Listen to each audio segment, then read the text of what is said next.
The first time my daughter called me pathetic, it wasn't behind closed doors. It was in front of her college friends, with contempt in her eyes that cut deeper than any knife. What she didn't know was that 3 weeks earlier, I'd discovered her darkest secret. The entire academic career she'd built was a fraud, constructed on the identity of a dead student. I had the power to destroy everything she'd worked for with a single phone call. But beneath this tale of betrayal lies a much deeper story.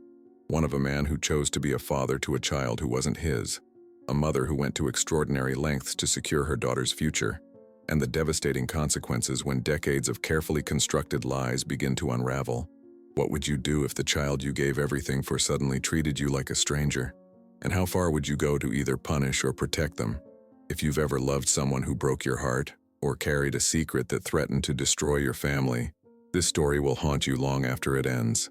Follow our channel for more heart-wrenching true stories. Like and comment to let us know where you're watching from. The first time I was called a pathetic failure in life wasn't by a stranger.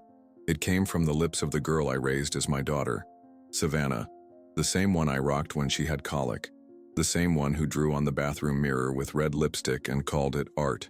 It was a hot Saturday in Chapel Hill. I'd made banana pudding, her favorite, and brought it to campus to surprise her.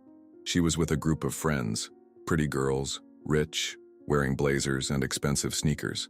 When I arrived smiling, one of them pointed and asked, "Who's that?" Savannah barely looked up.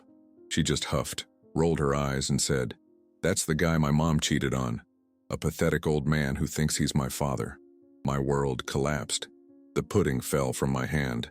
I froze. Nobody laughed. Just a dry, embarrassed silence. And she didn't back down.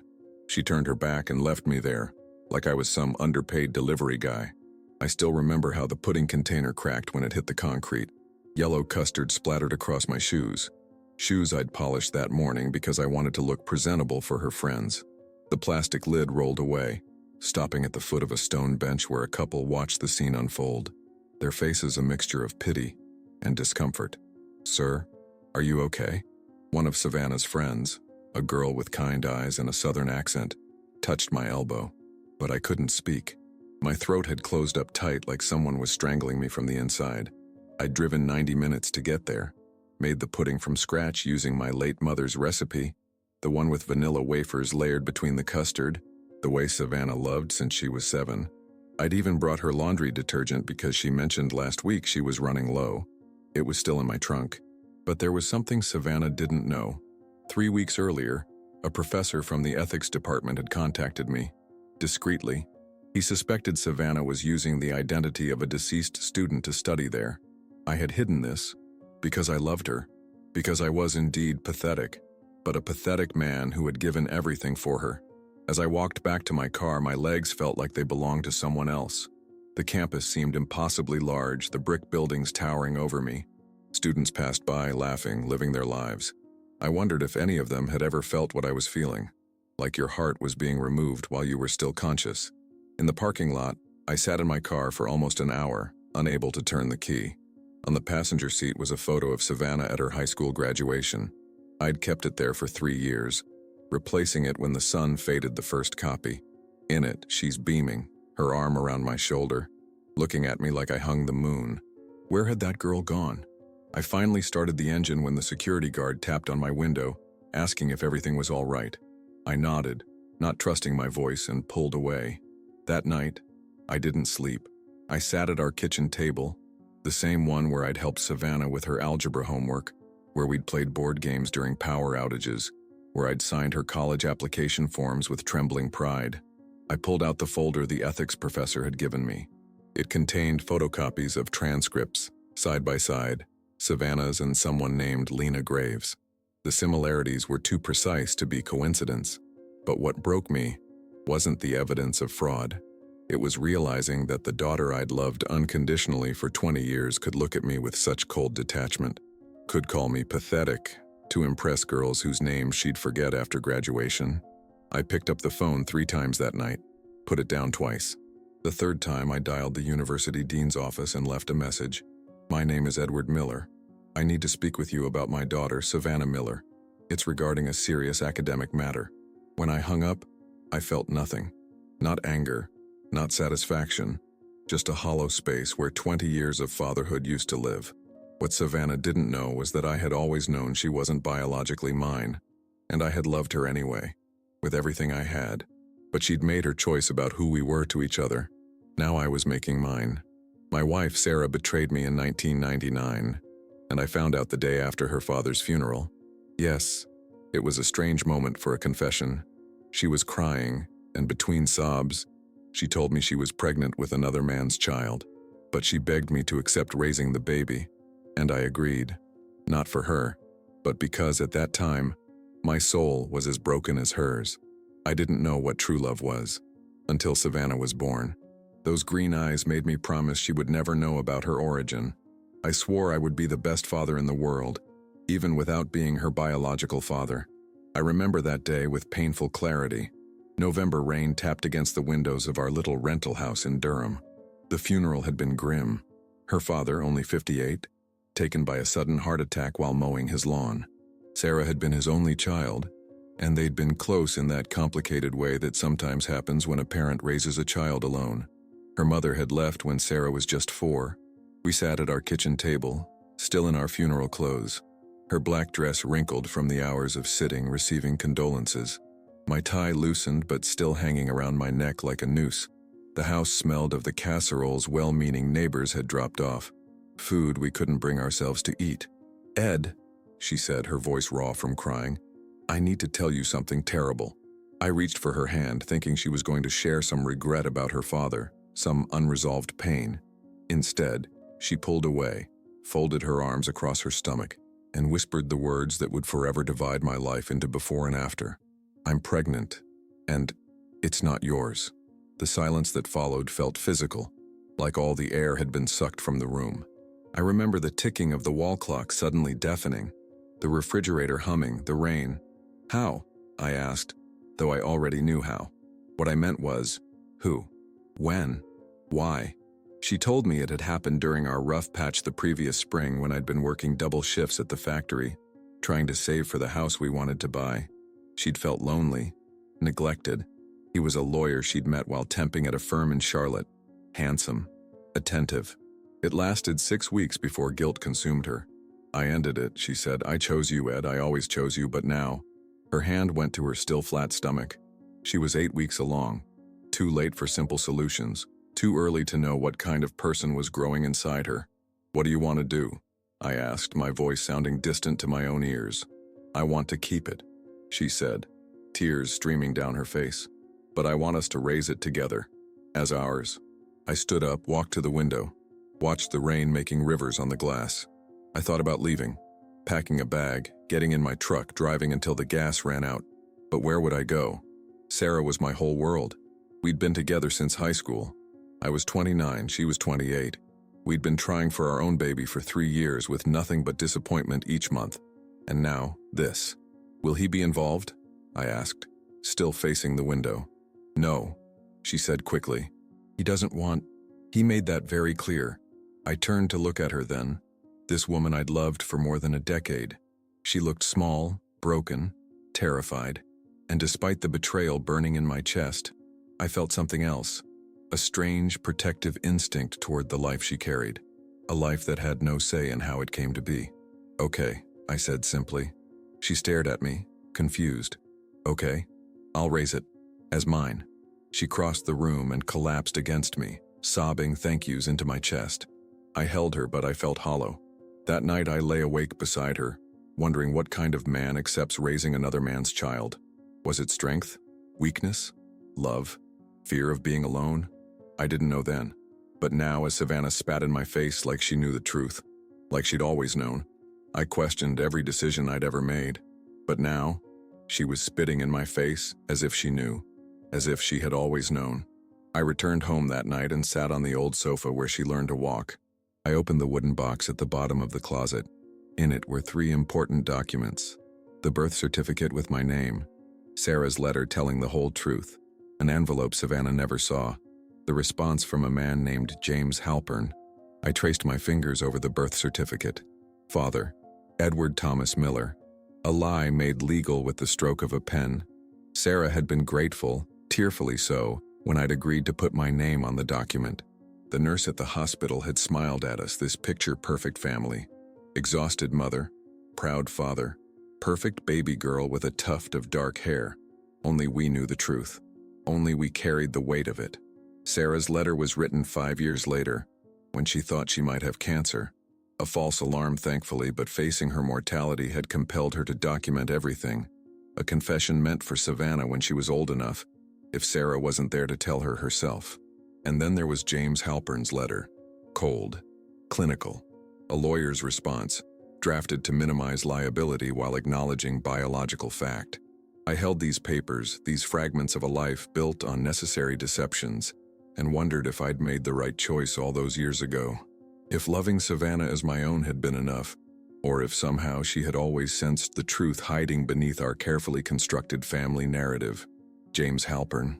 I never met him in person, but he made it clear in that letter that he didn't want children. He said Savannah was an unfortunate accident, and that he wouldn't take any responsibility. He was a lawyer in Charlotte and was marrying another woman at the time. Sarah, humiliated, hid everything. When Savannah turned 18, I thought about telling her, but she was so happy, so full of plans for college. I didn't want to destroy her confidence. But now she was calling me garbage in front of others. And something inside me said, she knows. Or worse, someone told her. I stared at Halpern's letter for the 1,000th time, reading between the lines of his carefully constructed legal prose. It was dated February 12, 2000, 3 months before Savannah was born. The letterhead was impressive. Caldwell, Halpern and Associates. Even then, he was successful enough to have his name on the door. I acknowledge receipt of your correspondence dated January 28, it began. While I understand your situation, I must emphasize that our brief relationship was, by mutual agreement, without commitment or future obligation. The words were so cold, so calculated. I could picture him dictating them to a secretary, perhaps pacing in his corner office with views of downtown Charlotte, annoyed at this inconvenient reminder of a spring fling. Regarding the child you are carrying, I must be unequivocal in stating that I have no interest in establishing paternity or undertaking any parental role. My fiancé and I have decided against having children, and this position is non-negotiable. He enclosed a check for $10,000 to assist with medical expenses and initial childcare costs, with the stipulation that cashing it constituted full and final settlement of any claims related to this matter. Sarah had cashed it. We needed the money. The factory where I worked had been laying people off, and her job as a hospital receptionist barely covered our rent. That money became the down payment on our modest house in Raleigh, where Savannah took her first steps, lost her first tooth, threw her first tantrum. A house bought with the price of a man's conscience.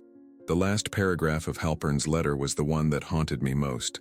I trust that you will make appropriate decisions regarding this child's future without further involving me. Should you choose to continue the pregnancy, I wish you and the child well, but I must insist on maintaining my privacy and the integrity of my new marriage. No name for the child, no acknowledgement that it was his daughter, just clinical detachment from a man who saw an unborn baby as a potential liability. I folded the letter and returned it to the box. Savannah had his eyes, something I noticed the moment the nurse placed her in my arms. Green, with flecks of gold around the pupils. Sarah had brown eyes. I had blue. Those green eyes were the only piece of James Halpern that made it into our home. Or so I thought. I decided to investigate. I called the professor who had alerted me about the alleged use of a false identity. He hesitated but gave me the name. Lena Graves. A student who died in an accident whose academic record Savannah was using to maintain a full scholarship. I felt a weight in my chest. Professor Howard Jennings. Ethics Department. The irony wasn't lost on me. He'd called on a Tuesday afternoon, his voice low and confidential. Mr. Miller, this is a delicate matter, but I felt obligated to reach out to you directly rather than going through official channels immediately. He explained that during a routine audit of scholarship recipients, certain discrepancies had emerged regarding Savannah's application. Records that didn't quite match. Achievements that seemed duplicated from another student's file. I knew Sarah years ago, he admitted. We worked together at University Hospital when I was doing my doctoral research. That's why I wanted to speak with you first. I'd thanked him, promised to look into it, asked him to hold off on any formal reports until I could understand what was happening. He agreed, reluctantly, giving me 2 weeks. Now, sitting in my living room with Savannah's betrayal still fresh, I called him back. My hands trembled as I dialed. "Professor Jennings? It's Edward Miller. Mr. Miller, I was beginning to think you wouldn't call. I need to know more about Lena Graves." A pause, the sound of a door closing on his end. Lena was a promising student, full scholarship to the psychology program. She died in a car accident on I-40 5 years ago. Her academic record was exceptional. And you believe Savannah is somehow using her credentials? Not just credentials, Mr. Miller. Her entire academic identity. Same test scores, same extracurriculars. Even the personal essay was a near match, just updated with current references. My stomach twisted. How is that possible? That's what I was hoping you might help me understand. I thanked him and hung up, my mind racing. Then I remembered something. Sarah's box of old correspondence. There, among musty letters, was something connecting Sarah to Lena. I went to the attic, my knees protesting as I climbed the narrow stairs. In the far corner, under the sloped ceiling, sat a cardboard box labeled Sarah Personal. I'd never looked inside after she died. It felt like a violation of her privacy. But now, I needed answers more than I needed to honor boundaries. The box smelled of her perfume, faded but still recognizable. It contained photo albums, journals, greeting cards I'd given her over the years.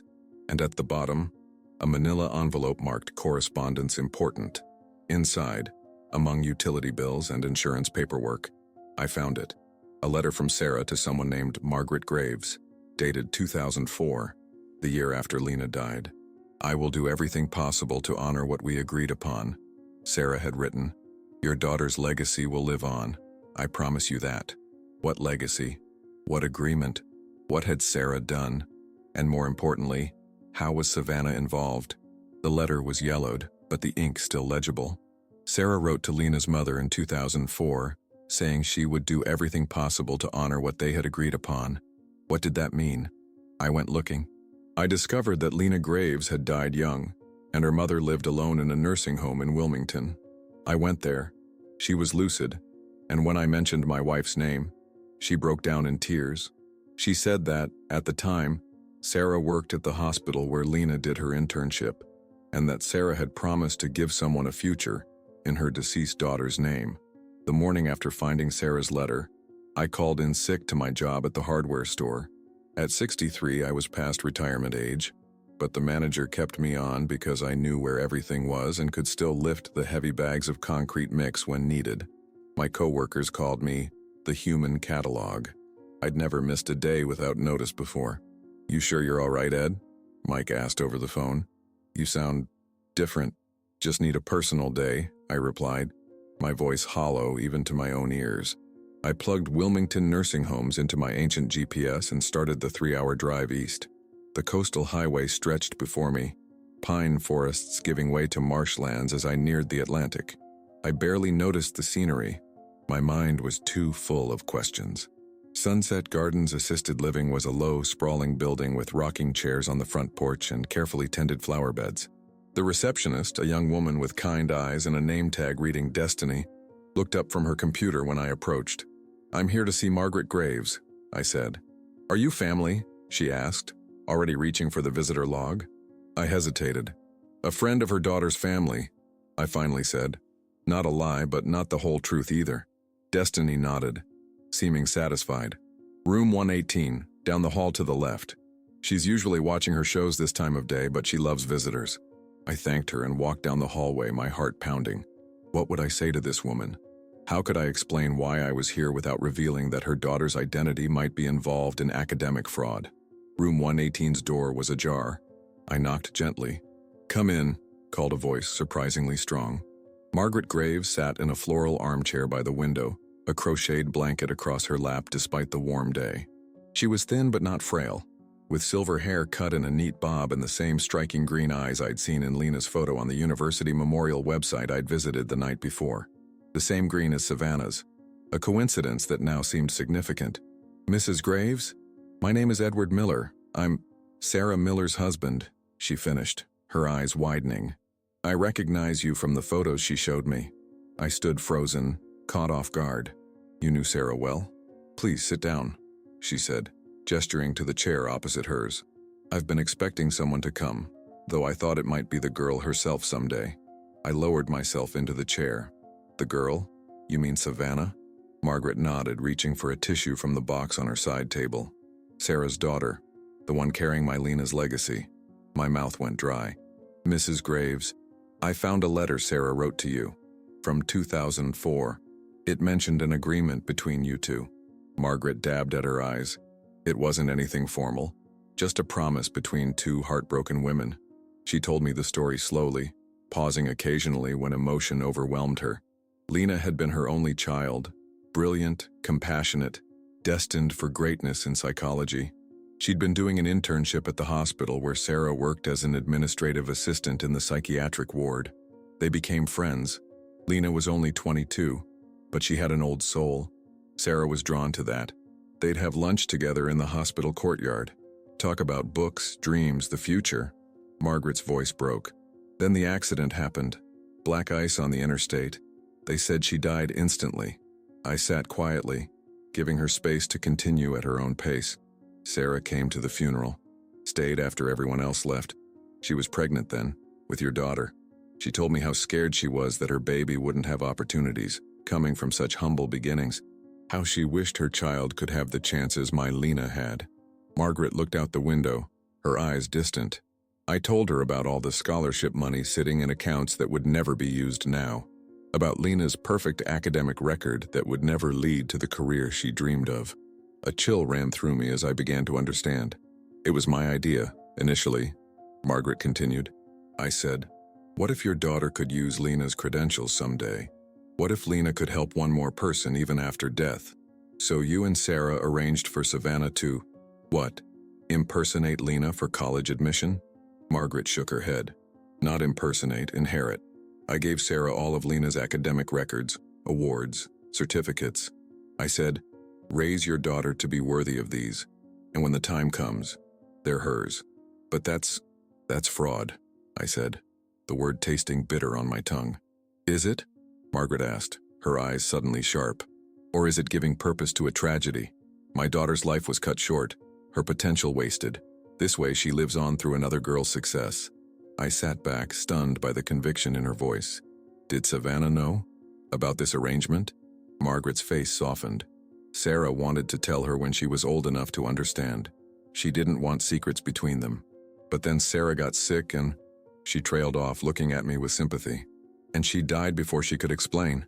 I finished. Margaret nodded. Did you never notice the paperwork? The applications? I shook my head, feeling like a fool. Sarah handled all that. She said she wanted to, since I'd done so much already by raising Savannah as my own. The words slipped out before I could stop them. Margaret's eyebrows rose. So Savannah isn't your biological daughter? Sarah never mentioned that. I swallowed hard. It's complicated. Life usually is, Margaret said gently. But love rarely is. You loved that girl enough to give her your name, your home, your heart. Sarah loved her enough to secure her future by any means necessary. I left Margaret's room an hour later with a clearer picture but a heavier heart. In the parking lot, I sat in my car and tried to make sense of it all. Suddenly, everything fit together. Savannah was using Lena's documents with Lena's mother's consent and Sarah's involvement. But Savannah never knew about this. She believed she had falsified the data herself, through her own intelligence. And now she used this to maintain her elevated ego among her peers. That night, I opened my email and wrote to the dean. But I didn't hit send. The message stayed in my drafts. For days. I read it, deleted it, rewrote it. But fate doesn't wait. The following Tuesday, a police officer knocked on my door. He said Savannah had been taken unconscious to the university hospital. Attempted overdose. I ran. I sat beside her in the room, and I saw something I'd never seen before. Fear. She cried like a child, and repeated, I'm sorry. I thought you didn't love me anymore. I remained silent, and she whispered in a broken voice, I thought if you knew I wasn't your daughter, you would leave me. My world turned upside down. She knew. She had always known. The draft email to the dean sat in my account like a loaded gun. I had written it in anger, in hurt, in the raw aftermath of Savannah's public humiliation of me. Now, As I paced the antiseptic hallways of UNC Medical Center, I couldn't remember exactly what I'd said, only that it contained enough information to destroy her academic career. The officer who'd come to my door, Officer Ramirez, his nameplate had read, had been gentle but vague. "Your daughter has been admitted following a medical emergency," he'd said. "The doctors have requested your presence immediately." The three-word phrase he didn't say, "she might die," hung in the air between us. I'd broken every speed limit between Raleigh and Chapel Hill, parked illegally, run through the emergency room doors with my heart hammering against my ribs like it wanted to escape. A nurse had directed me to the 5th floor, Psychiatric Emergency Services. Now sitting beside Savannah's hospital bed, I studied her face, pale against the white pillow, dark circles under her closed eyes, her lips cracked and colorless. An IV dripped fluids into her arm. A monitor beeped steadily, tracking her heartbeat. Alive. She was alive. The doctor, a woman about my age with steel gray hair and tired eyes, had explained in clinical terms, benzodiazepine overdose. We administered fluids and activated charcoal. "She's stable now, but we'll keep her for observation and psychiatric evaluation." I'd nodded, numb, asked when she'd wake up. "Soon," the doctor had said. "The sedative effects are wearing off." "Mr. Miller, did you have any indication your daughter was struggling?" I hadn't answered. How could I explain that the last time I saw Savannah, she'd called me pathetic in front of her friends, that I'd spent the days since then contemplating exposing her academic fraud? Hours passed. Nurses came and went. The sky outside the window darkened, then lightened again. I dozed in the uncomfortable chair, jerking awake at every change in the rhythm of the monitors. It was just after dawn when her eyelids fluttered. She made a small sound, half groan, half whimper. I leaned forward, took her hand. Her fingers were ice cold. "Savannah, it's me. It's Dad." Her eyes opened fully then, green and disoriented. She looked at me without recognition for a moment, then awareness flooded back, and with it something I'd never seen in her eyes before. Raw, undisguised fear. "Dad?" Her voice was a rasp. "You're here?" "Of course I'm here," I said, squeezing her hand. "Where else would I be?" Tears welled in her eyes, spilled over. "I thought, after what I said, you'd hate me." I should have reassured her immediately, should have told her nothing could make me hate her. But the hurt was still too fresh, the memory of her casual cruelty too vivid. "Why did you say those things, Savannah?" She turned her face away, tears streaming sideways into her hair. "Because I'm stupid. Because I'm weak. Because I wanted them to think I was cool and tough and didn't care about anything." "Did you mean it?" I asked, my voice barely audible. "Do you really think I'm pathetic?" A sob tore from her throat. "No. God, no. You're the best person I know. You're the only one who's ever really loved me. Not because you had to, but because you chose to." She was crying harder now, her body shaking with it. I reached for the call button, worried about her heart rate, but she grabbed my wrist. "I know, Dad. I know everything. I've known since I was 16. The world seemed to stop." "Known what?" "That you're not my biological father. That Mom cheated. That you stayed anyway." I sat back, stunned. For 20 years, Sarah and I had protected this secret, had never slipped, never hinted. How had Savannah discovered it? How? I managed to ask. "I found Mom's letter, after she died. I was looking for her will and I found the box with all the documents." I closed my eyes. Of course, the wooden box I'd shown her after Sarah's funeral, telling her it contained important papers she might need someday. I'd forgotten about Sarah's confession letter inside, had forgotten about James Halpern's cold response. "Why didn't you say anything?" I asked. "I was afraid," she whispered, her voice breaking. "Afraid you'd stop loving me if you knew that I knew. That maybe you only loved me because you thought I believed I was yours." "Savannah," my own tears came then, hot and sudden. "I've always known you weren't biologically mine. From before you were born. It never mattered to me. But I thought, after what I said at campus, I was so cruel. I thought you'd finally see I wasn't worth loving. That's why I..." She gestured weakly at the hospital room, the IV, the monitors. "You tried to kill yourself because of what you said to me." Horror washed through me like ice water. "Because I thought I'd lost you forever," she sobbed. "And without you, who am I? Just some girl nobody wanted. Not my real father. Not my friends. Nobody." I moved from the chair to the edge of her bed, gathered her carefully in my arms. She felt small, fragile, like the little girl who used to climb into my lap during thunderstorms. "I'm sorry," she kept saying against my shoulder. "I'm so sorry. I thought if you knew I wasn't your daughter, you would leave me." "Listen to me," I said, holding her face between my hands. "You have always been my daughter, not by blood but by choice. Every day I chose you. I still choose you." Her tears slowed as she searched my face looking for the truth. "Even after what I said? Even then?" I promised. "Though I won't pretend it didn't hurt. I didn't mean it," she whispered. "I just wanted to seem cool and detached. Those girls, they only respect people who don't care about anything, who aren't soft, who don't need anyone." I smoothed her hair back from her forehead, just as I had when she was small. "Those don't sound like very good friends." "They're not," she admitted. "They're not friends at all." We sat in silence for a while, the beeping monitors the only sound. Finally, she asked the question I'd been dreading. "Do you know who he is? My biological father?" I nodded slowly. "Yes. His name is James Halpern. He's a lawyer in Charlotte." "Does he know about me?" "He knows you exist. He made it very clear he didn't want to be involved." She absorbed this, her face a mask of practiced indifference that couldn't quite hide the hurt beneath. "Do I look like him?" "You have his eyes," I said softly. "But your smile, your laugh, the way you scrunch your nose when you're thinking hard, that's all Sarah." "And nothing of you," she said, a fresh tear sliding down her cheek. I pressed my forehead to hers. "Everything of me," I corrected. "Not in your DNA, but in how you see the world. In the books you love because I read them to you. In your terrible dad jokes that you pretend to hate but actually use all the time. In the way you always root for the underdog in every movie." For the first time, a small smile touched her lips. "I do make awful dad jokes. The worst," I agreed, smiling back.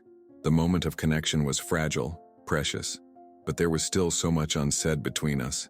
So many secrets still hidden, like the draft email to the dean sitting in my account, detailing how Savannah Miller was attending university under false pretenses, using a dead girl's academic record as her own. I didn't know if Savannah knew about that part, about Sarah's arrangement with Margaret Graves, about Lena, and I wasn't ready to ask. Not yet. Not when she was still so fragile. For now, it was enough that she was alive, that she knew I loved her, had always loved her, would always love her, regardless of blood, regardless of behavior. The rest could wait. Savannah woke up, days later, more fragile than ever, and she asked me something I never expected.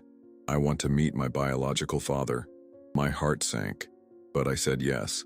I myself looked for James Halpern. He was now divorced, living alone, a renowned lawyer. He accepted the meeting.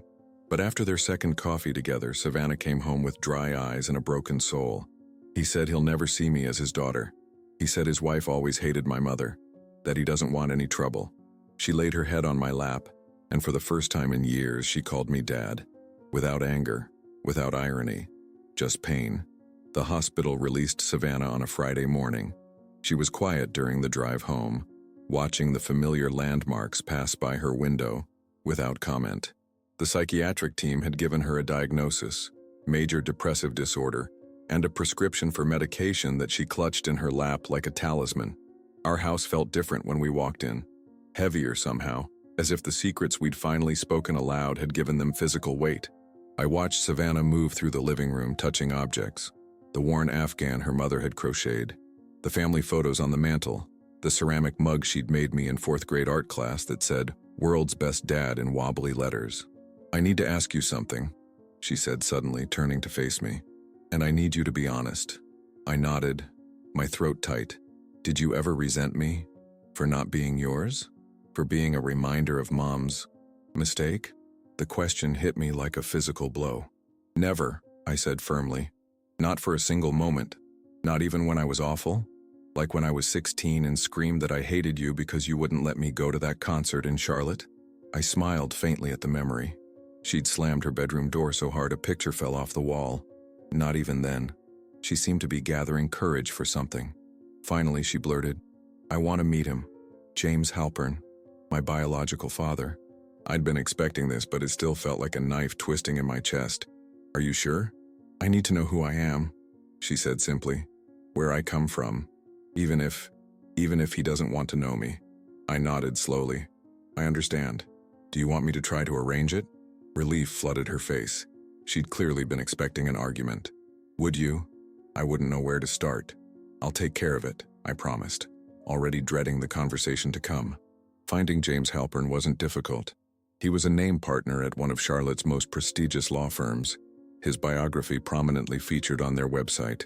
Harvard Law, board member for several charities. Divorced, according to a recent interview in a legal publication. I called his office the following Monday, half hoping to be blocked by a secretary. Instead, after holding for only a few minutes, his voice came on the line. James Halpern. Mr. Halpern, my name is Edward Miller. I believe you knew my wife Sarah about 20 years ago. A long silence, then coolly. I'm afraid you'll need to be more specific, Mr. Miller. I've known many people over the years. Sarah Donovan, as she was then. You had a brief relationship with her in 1999. Another silence, longer this time. I could hear papers rustling, perhaps a door closing. When he spoke again, his voice was lower, more cautious. I remember Sarah, yes. May I ask the purpose of this call? It's about your daughter, Savannah. A sharp intake of breath. I made it very clear to Sarah at the time that I wasn't interested in...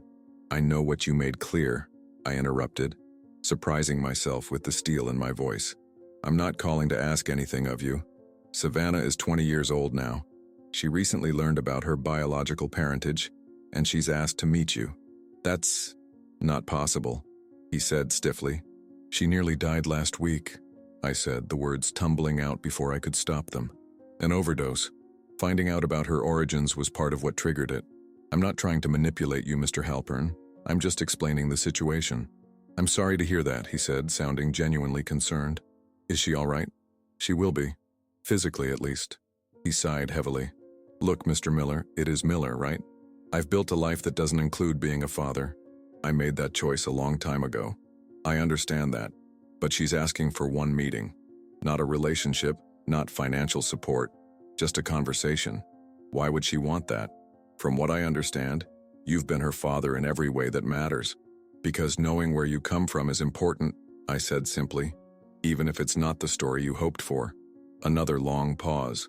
I could almost hear him weighing the pros and cons, the lawyer's mind calculating risks and benefits. One meeting, he finally said, in a public place, and I can't promise anything beyond that. That's all she's asking for. We arranged for them to meet at a coffee shop in Charlotte the following Saturday. Neutral ground. I offered to drive Savannah down and wait nearby, but she insisted on going alone. I need to do this by myself, Dad, she said, the word Dad still sounding deliberate on her lips, as if she was reclaiming it. I'll take the bus. I didn't sleep the night before the meeting. I kept imagining scenarios. James being cruel, Savannah breaking down, or worse, James being wonderful, and Savannah deciding she preferred her real father to the man who'd raised her. She left early that morning, dressed carefully in jeans and a blue sweater that brought out the green in her eyes. His eyes. I hugged her at the bus station, trying not to hold on too tight. Call me when you're done, okay? No matter how it goes. She nodded, nervous but determined. I will. The hours crawled by. I tried to distract myself with household chores but found myself checking my phone every few minutes. At precisely 1:17 p.m. it rang. Dad? Can you come get me? Her voice was steady, but something in it made my heart twist. Of course, are you at the coffee shop? No, I'm at the bus station in Charlotte. I don't want to wait for the bus home. I'm on my way, I said, already grabbing my keys. I found her sitting alone on a bench, staring at nothing. When she saw me, she stood up but didn't move toward me. I crossed the space between us and opened my arms. She fell into them like a small child, burying her face against my shoulder. We didn't speak until we were in the car heading north on I-85. It didn't go well, she finally said, looking out the window. I'm sorry, sweetheart. He was polite, bought me a latte, asked about school. She paused. He said I looked like his mother. I waited, giving her space to continue in her own time. He said he was sorry if his absence had hurt me, but that he made it clear to Mom from the beginning that he didn't want children. Ever. Her voice caught. He said he's built his life around that choice and he's not in a position to change it now. The traffic thinned as we left the city behind. I reached over and took her hand. He said his ex-wife always suspected something happened with Mom, that it caused problems in their marriage for years. She turned to look at me, her eyes dry but wounded.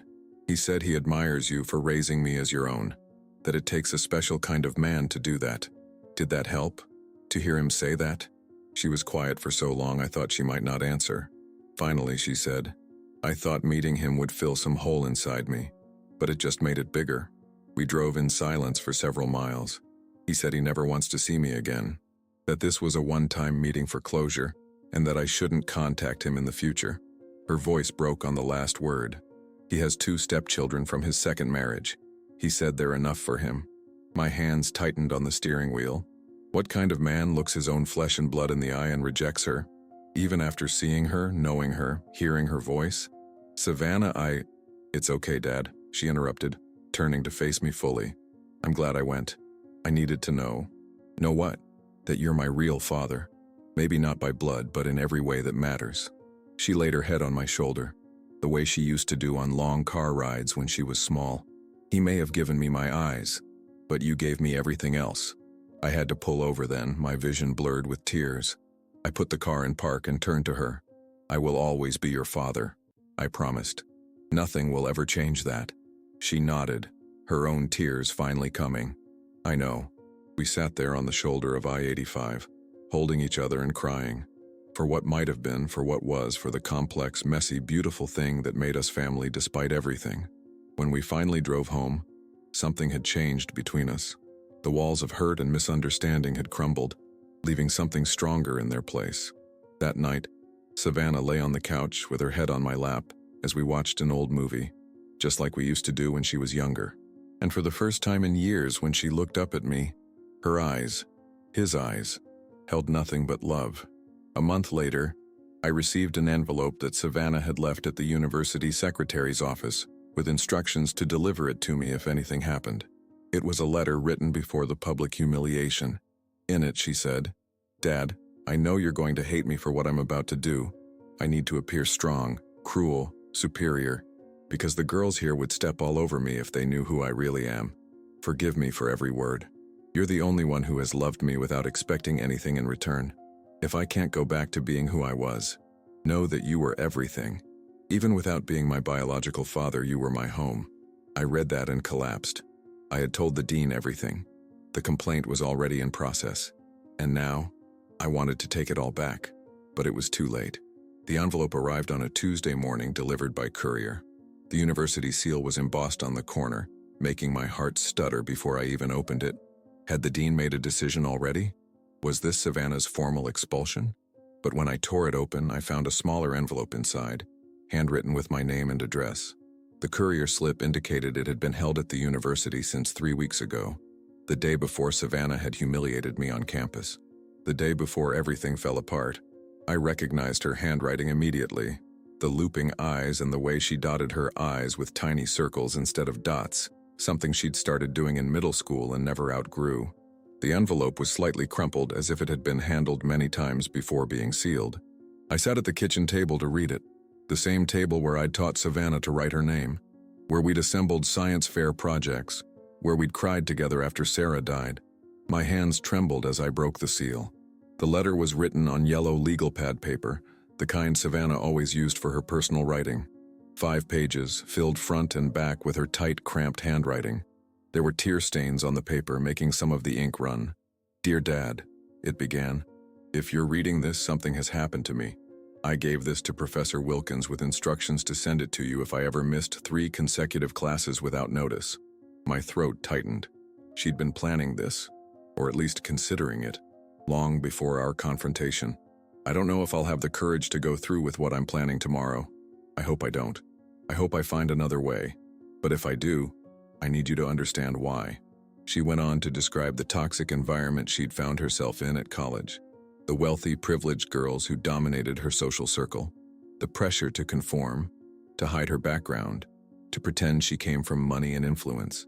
They talk about their parents like accessories, bragging about their father's companies and their mother's charity boards. When they asked about you, I said you were in investments. I was too ashamed to tell them you work at a hardware store. How pathetic is that? I'm the pathetic one, not you. I had to stop reading for a moment, wiping my eyes with the back of my hand. I'd had no idea she felt this way, that she was ashamed of our modest life. Things got worse when Melissa found the scholarship letter in my dorm room. She figured out we don't have money. She started making comments, little digs about my clothes, my laptop, the fact that I never go on their weekend trips. The others followed her lead. They keep me around because I help them with their papers, because I make them look kind for including the scholarship girl. I felt a surge of anger on her behalf. Why hadn't she told me?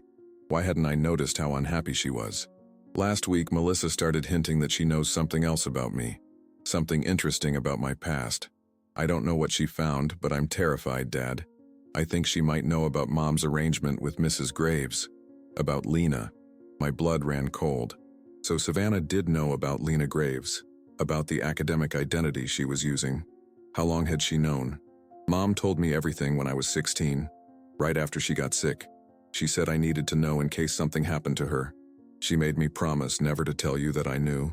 She said it would break your heart, that you'd spent my whole life protecting me from the truth, both about James Halpern and about how I got into college.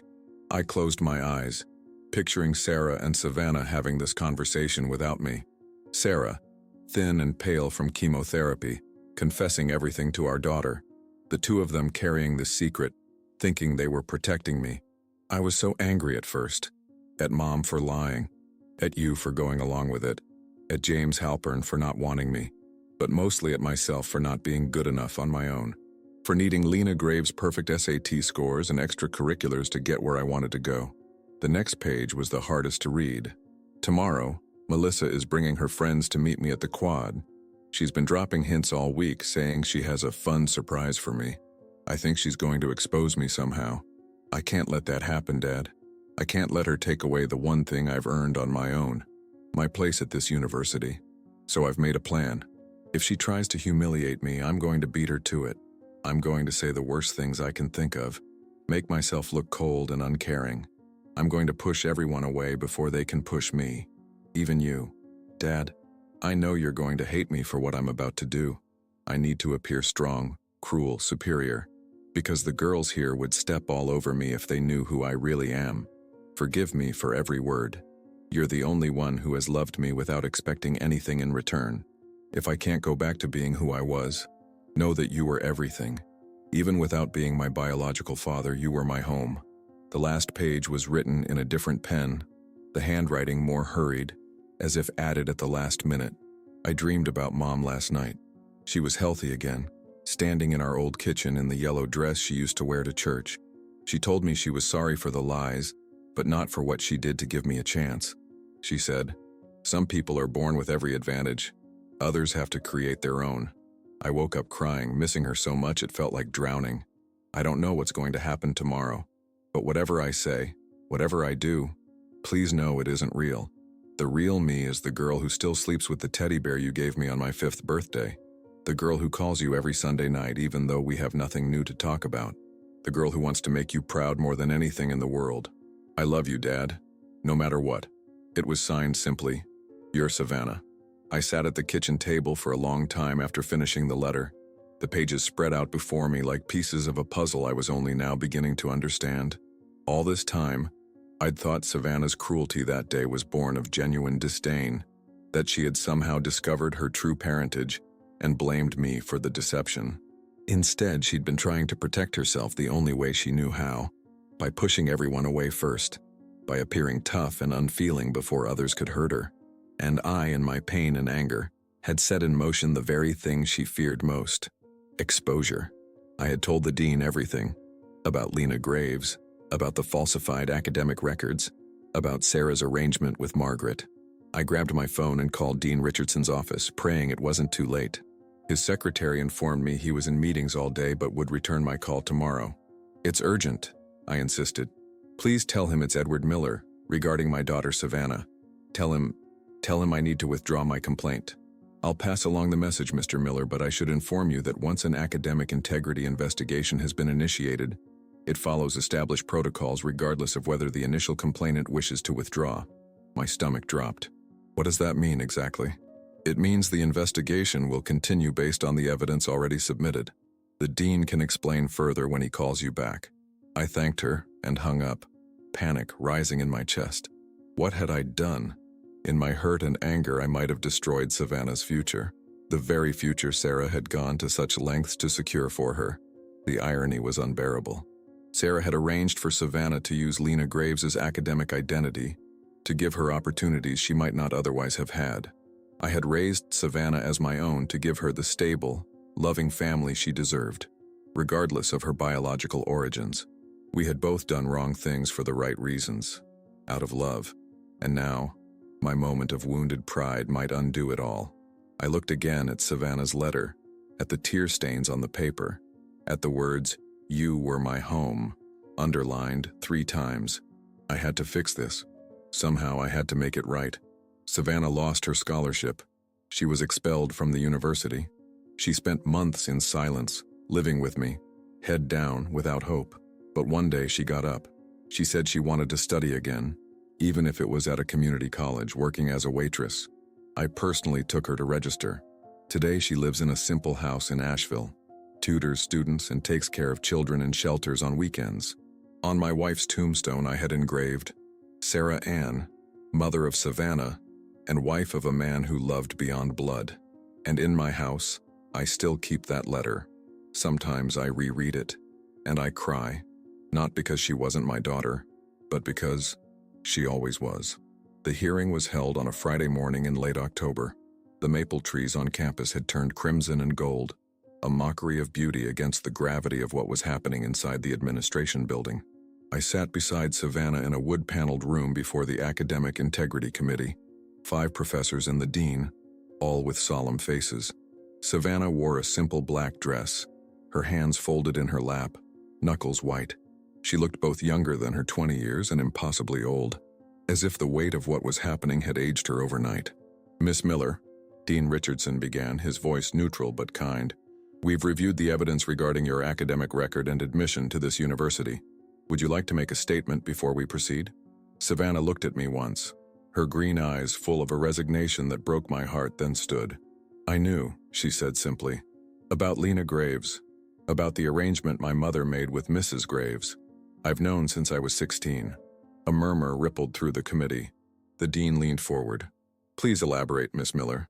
"My mother told me everything when she was diagnosed with cancer. She wanted me to understand what she had done and why. She made me promise not to tell my father that I knew." Savannah's voice wavered slightly. "She didn't want him to think I was complicit." "And were you?" Professor Jennings asked. "Complicit?" Savannah squared her shoulders. "Yes. After I knew, I continued using Lena's academic identity. I could have come forward. I could have withdrawn from the university. I chose not to." "Why?" a woman professor asked gently. "Because I was afraid," Savannah admitted. "Afraid of losing everything I'd worked for. Afraid of disappointing my parents. Afraid of being nobody." The committee exchanged glances. The dean cleared his throat. "Miss Miller, academic fraud of this nature is grounds for immediate expulsion and potential legal consequences. Do you understand that?" Savannah nodded, a single tear tracking down her cheek. "I do." What followed was a blur of technical discussion, of regulations cited and precedents mentioned. Through it all, Savannah stood straight, answering questions honestly, taking full responsibility. Not once did she blame Sarah or Margaret Graves or me. When it was over, the verdict was what we'd expected. Expulsion, revocation of her scholarship, all credits earned declared invalid. The only mercy was that the university would not pursue legal charges, partly due to Sarah's death and partly due to Margaret Graves's written statement taking responsibility for initiating the arrangement. We walked out into the autumn sunshine, fallen leaves crunching beneath our feet. Savannah's face was tear-streaked but composed. "I'm sorry, Dad," she whispered. I put my arm around her shoulders. "You have nothing to be sorry for. I've wasted everything Mom sacrificed for. Everything you gave me." "No," I said firmly. "You haven't wasted anything. This is just a detour, not the end of the road." We drove home in silence, the weight of the day settling over us like a heavy blanket. At home, Savannah went straight to her room and closed the door. I heard her crying softly through the night. The days turned into weeks. November came, bringing cold rains and early darkness. Savannah rarely left her room except to pick at meals I prepared. She slept late, her eyes hollow when she did appear. I watched helplessly as depression settled over her like a shroud. I tried everything, suggesting therapy, bringing home applications for community colleges, offering to help her find a job. She would nod politely, even make promises, but nothing changed. It was as if something inside her had broken, some essential belief in her own worth or future. Christmas came. I put up the small artificial tree we'd had since Savannah was a child, hung the homemade ornaments she'd created over the years. She came downstairs on Christmas morning and tried to smile, but the effort seemed to exhaust her. Winter deepened. January brought snow that piled against the windows, isolating us further. I began to fear that I was losing her, not to death this time, but to a kind of living absence. Then, on a frigid February morning, something changed. I was making coffee when Savannah appeared in the kitchen doorway, fully dressed, her hair washed and pulled back neatly. She wore jeans and a sweater I hadn't seen her in for months. "Dad," she said, her voice rusty from disuse, "I want to register for classes at Wake Technical Community College. The spring semester starts next week." I nearly dropped the coffee pot. That's wonderful, Savannah. I'll need to get a job too," she continued, as if rehearsing a speech. "I was thinking maybe waitressing in the evenings. I can use my savings for books."